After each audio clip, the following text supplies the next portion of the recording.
One of the things that anyone who's paid any attention for the last half century longer is the enormous amount of discord that has come into effect in our culture as far as who we individually are on the basis of our biological sex. And to the point where it's even like a state of belligerence in many ways and growing. For years, people shook their head and tissed about the extreme, uh, uh, the extreme hatred it seemed that many radical feminists had for men, and this tended to bleed over into the greater culture. Um, Attitudes towards men plummeted over the intervening decades, and there's now you see things that are on the male side that are similar.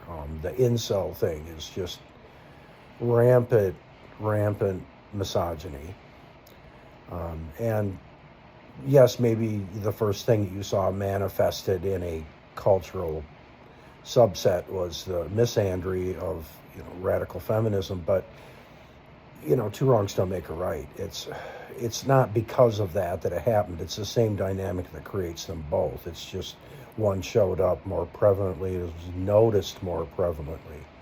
I mean, and you could say that was reactionary too, because it's not false when feminists, especially the ones that are hostile towards the male side of humanity, cite their reasons for that. That a very foundational tenet of radical feminism was a great deal of antipathy towards what they saw coming towards them as women from men. And so, this has been long in coming, and it's just now starting to manifest openly in these, what I consider to be pathological affects of an ongoing illness in our human society.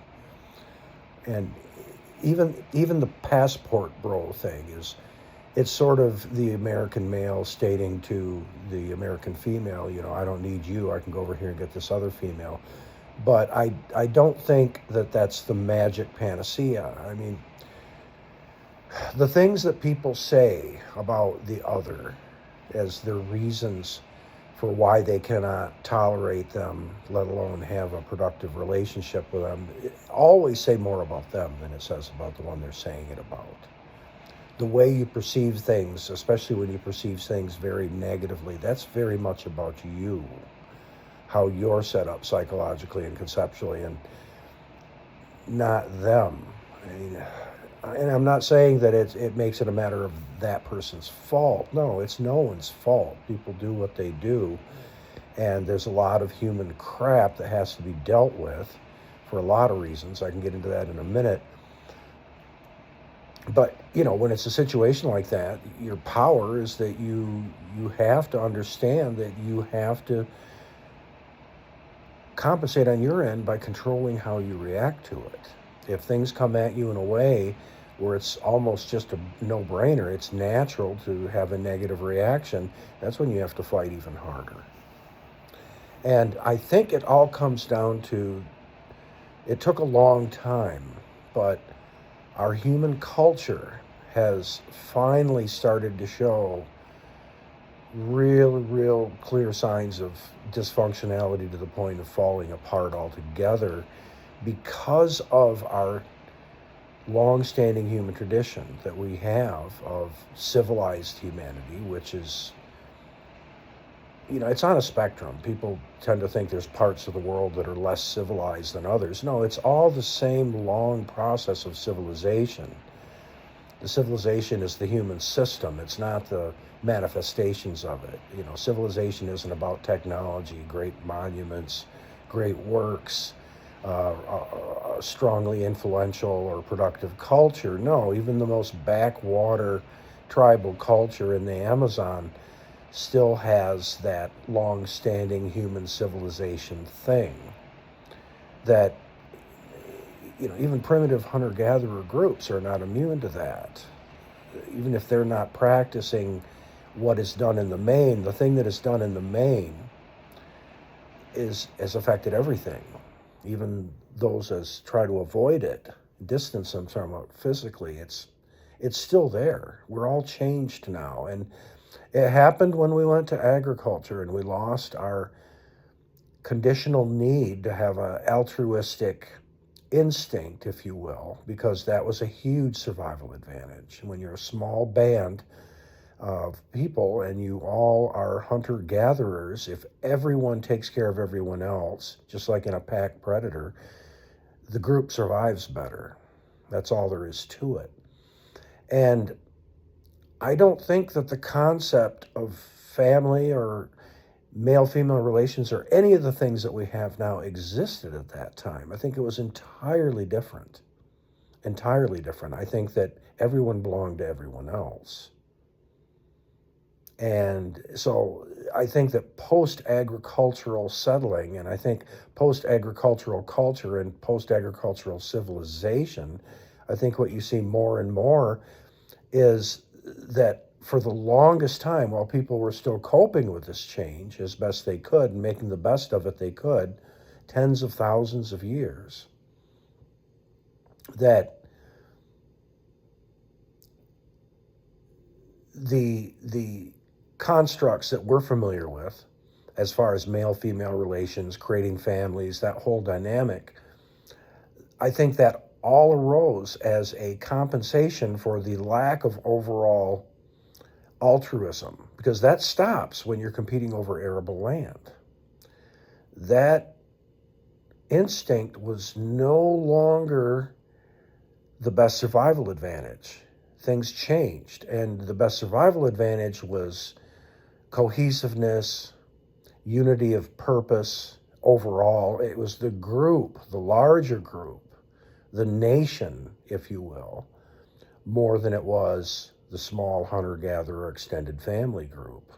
A procreation group, basically. Like I say, I don't believe that there was such a thing as marriage or the children belonged to anyone in particular. I think it was the group's children, and the group looked out for them equally because that was necessary to do, and all participated.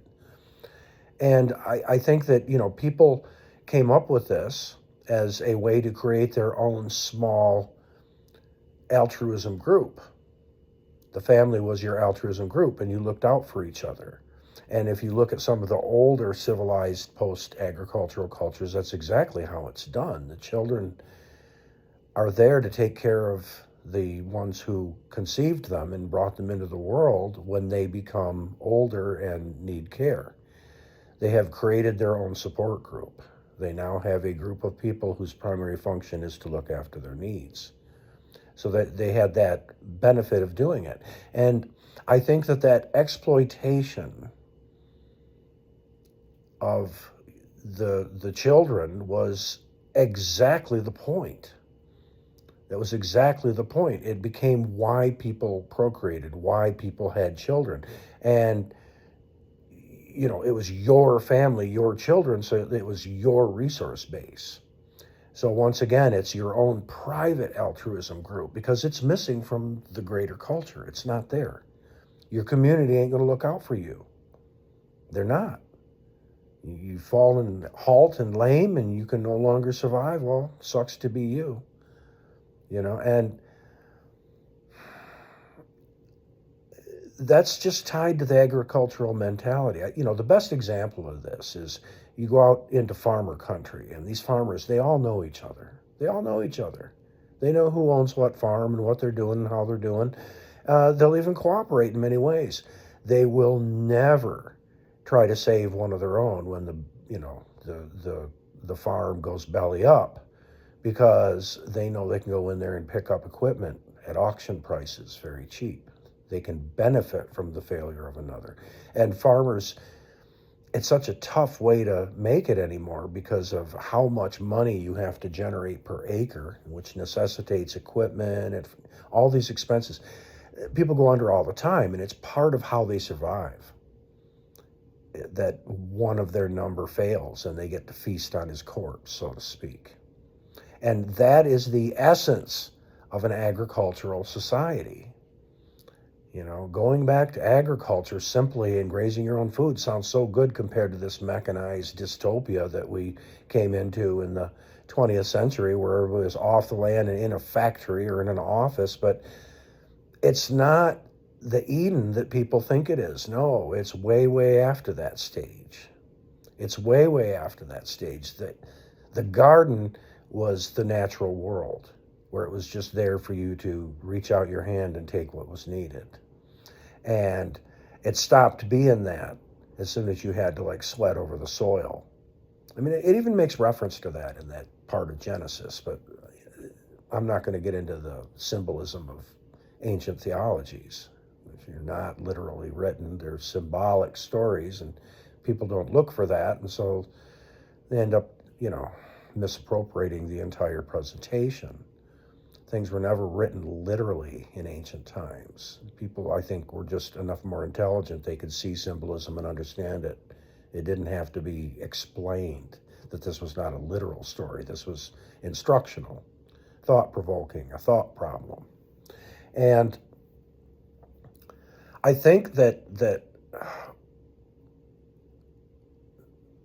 you know, the thing that made it really bad, you know, like, okay, you got the MGTOW guys. You know, it's just not worth it. Marriage is a bad deal. Well, it's not just the marriage setup is now a bad deal. And it's not just for the men either. It's bad for the women too. And that's, I think, why most divorces are initiated by women, is that they just recognize this is just not good. I don't want to keep doing it. I hoped it was going to be better, but it turned out bad. Let me just get out. So, I mean, I think rather than blaming women, you can say, well, they're just more practically realistic on a level that men are willing to not go to. It's not that they can't, they're just willing to not go there. They want to go for this facsimile, this compromise, and I don't think that sits as well with the women. And so they say no. But the men don't like it either. And not only is the marriage itself per se, but, you know, people point to the economic problems, and that's why nobody has children. No. If people are getting what they want out of it, it's not about the money. It's not about the money. It's a value that transcends the value of the money that it costs you to do it. And that's why people did it.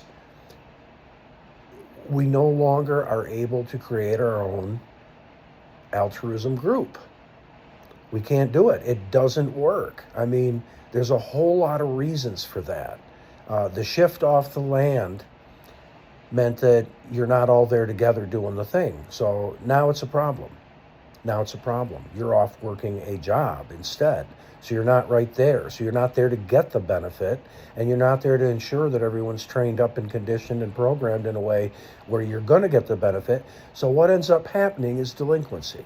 What ends up happening is kids that are kept like pampered pets, except they're, you know, fucking intelligent, self-aware, and selfish because of that.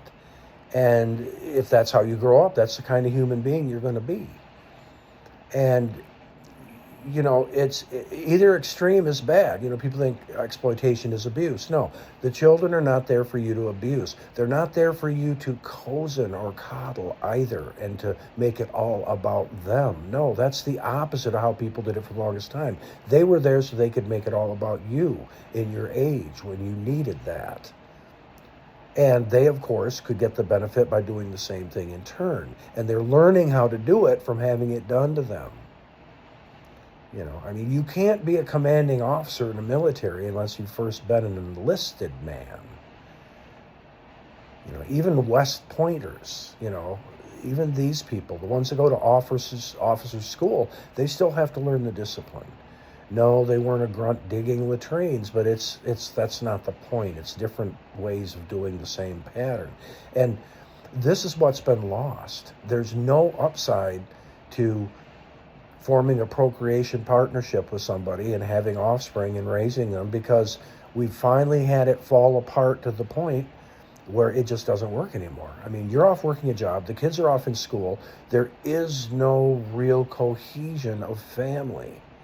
The way that people keep it going is just by well-worn habit and bribery, if you will. You buy your kids presents and stuff to buy their complicity, if not obedience.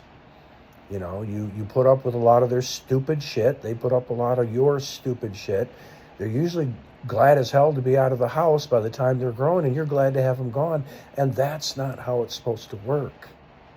The family was always, you had a family household, and it was a continuity there, and they were going to be there with you, not only when they were children, but as adults too, because the child leaves the home at 18 or 21, and they are now struggling on their own. And now you are without what benefit they could provide to you. It makes no sense. It fucks both of you over. It makes no sense.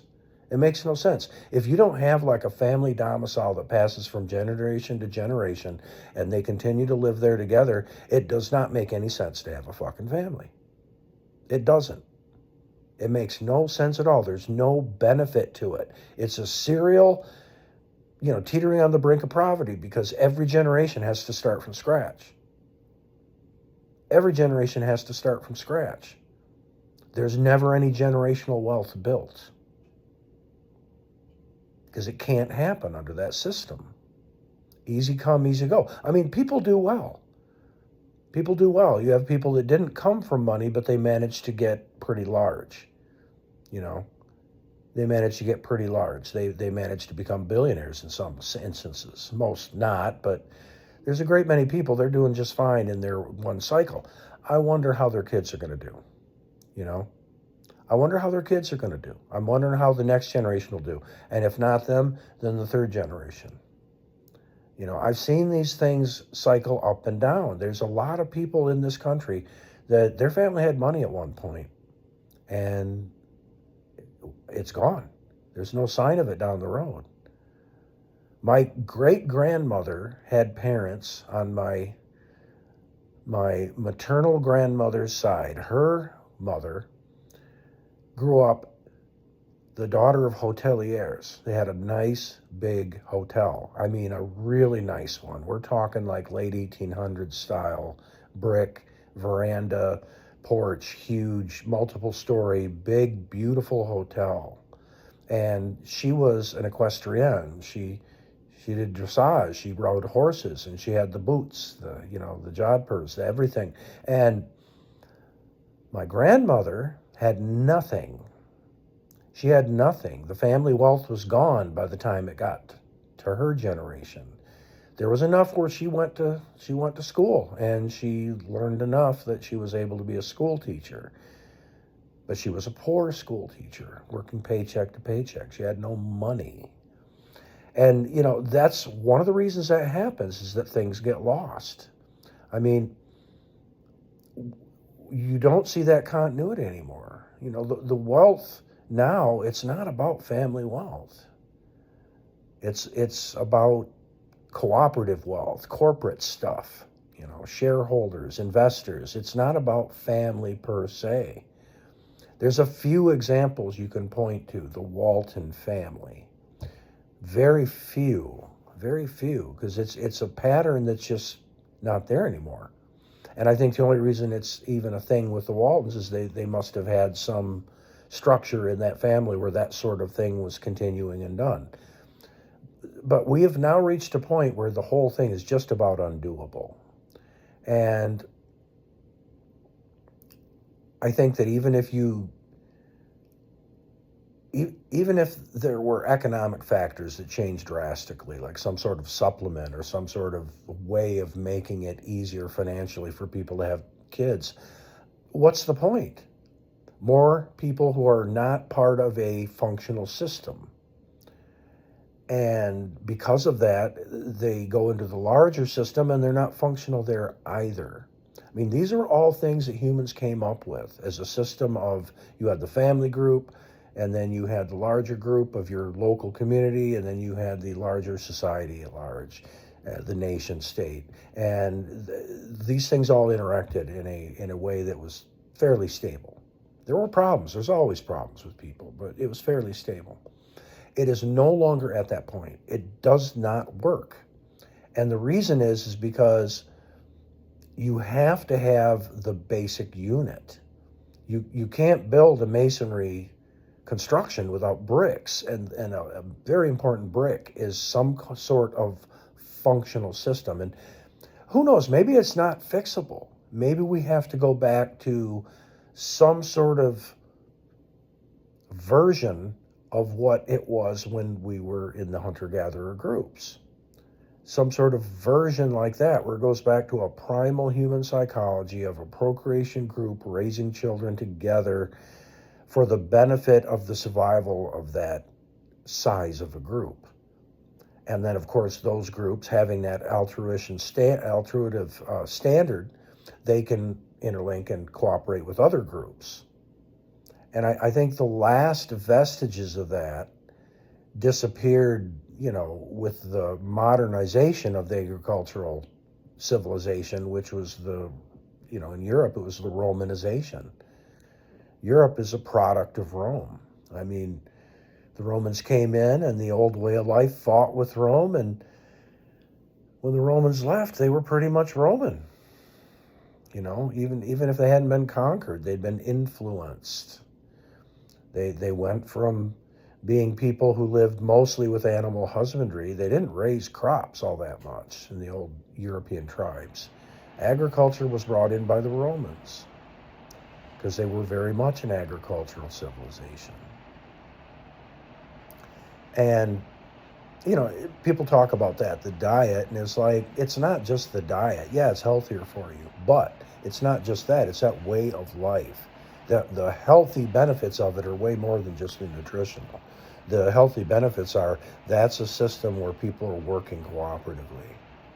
It is a altruism group. And I think that's what's got everyone fucked up. That's really what the problem is. Because if you don't have that altruism group, then all you have is some sort of ad hoc agreeability. And, you have rules of conduct. You have laws that punish if you go outside of certain behavioral parameters. And that is a Band-Aid on a very deep wound. No, you need to not have the wound in the first place. Agreeability works, but it's fake, it's false. It's a poor substitute for having an altruistic bond amongst the people. And I think it was inevitable. It took a long time, but sooner or later, when you get away from your natural state of being as humans, it's all going to go straight to hell. And I think we may just have to, as a species, determine that if we cannot live in accord with what we really are, how we really are, we have a limited amount of time we can live in that unsurvivable environment. It's like we're scuba diving and the tanks are getting low. I think it comes down to that. I don't think that we can continue as we have. And it could be that everything falling apart is the incentive it will be required for us to actually realize and do what it is we have to do.